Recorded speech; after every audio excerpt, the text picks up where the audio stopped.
In the desolate chill of January 1977, the Thompson family relocated to a grand yet decrepit Victorian house on Green Street in Enfield, London. The house, with its sprawling layout and intricate woodwork, promised a fresh start. Anna Thompson, the family matriarch, saw it as a chance to rebuild after a turbulent year. Her children, Emily and Ben, were eager to settle into their new environment. However, their initial excitement quickly dimmed as unsettling phenomena began. The first signs were subtle faint thuds in the walls, whispers that seemed to drift from nowhere, and cold drafts that swept through the rooms. At first, Anna attributed these to the house's age, but as the disturbances grew more intense, the atmosphere in the home became increasingly oppressive. Emily, the imaginative daughter, began experiencing vivid nightmares, and Ben, normally brave, became unusually anxious. They reported strange occurrences, their toys moving on their own, and inexplicable noises at night.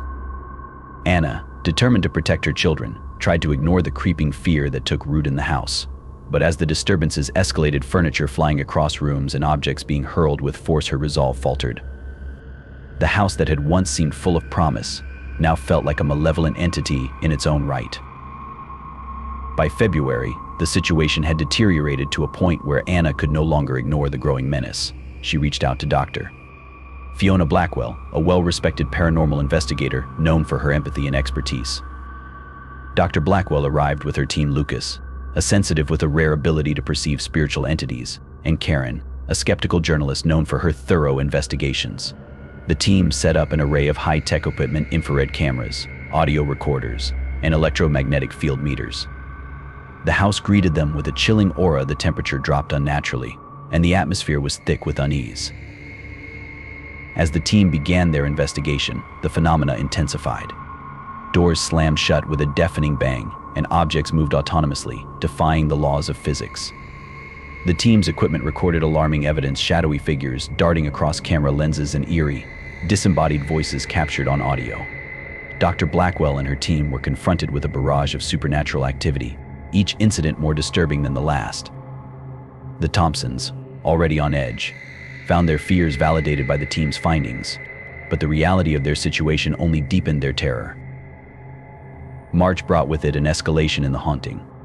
The house, once a refuge, became a battleground of supernatural forces. Furniture was thrown with violent force, and the disembodied voices grew louder and more menacing. One particularly harrowing night, the team witnessed an apparition: a dark, spectral figure with hollow eyes and an oppressive presence. The sight was horrifying, and the experience left an indelible mark on the team.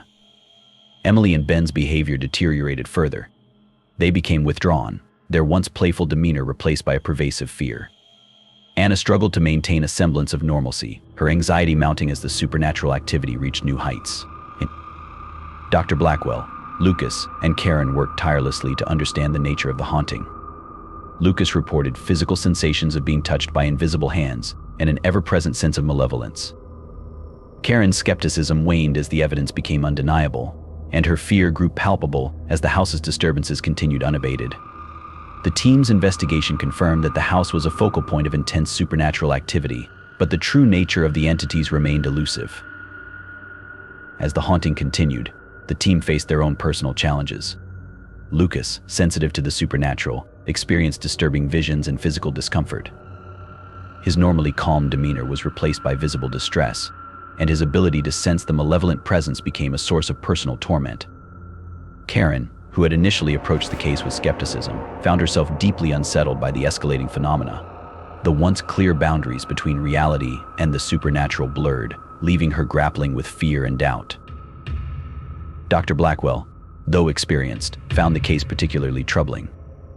The sheer intensity of the activity challenged her professional and personal resolve.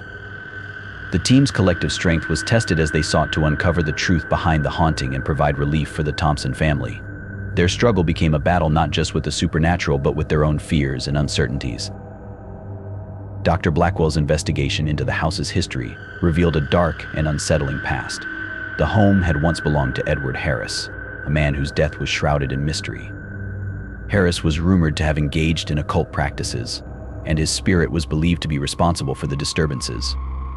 Dr. Blackwell unearthed records of Harris's controversial life and tragic death, which seemed to corroborate the team's experiences. The deeper she delved, the more complex the case became. Harris's connection to the supernatural and the dark practices associated with him painted a chilling picture of the house's past. The revelations added a layer of urgency to the team's mission. They needed to confront not just the supernatural manifestations, but also the lingering influence of Harris's malevolent presence. The team prepared to confront the spirit, knowing that the ritual required to banish it would be fraught with danger and uncertainty. By April, Dr. Blackwell and her team had devised a plan to confront the malevolent spirit. They meticulously prepared for the ritual, gathering ancient texts, protective charms, and holy relics. The house, already charged with supernatural energy, grew increasingly tense as the team prepared for the confrontation. Anna and her children were filled with a mixture of hope and apprehension, their trust in the team's expertise tempered by the fear of the unknown. Dr. Blackwell briefed her team on the ritual's significance and the importance of maintaining their composure. The ritual was their best chance to restore peace to the Thompson home, but it required unwavering focus and courage.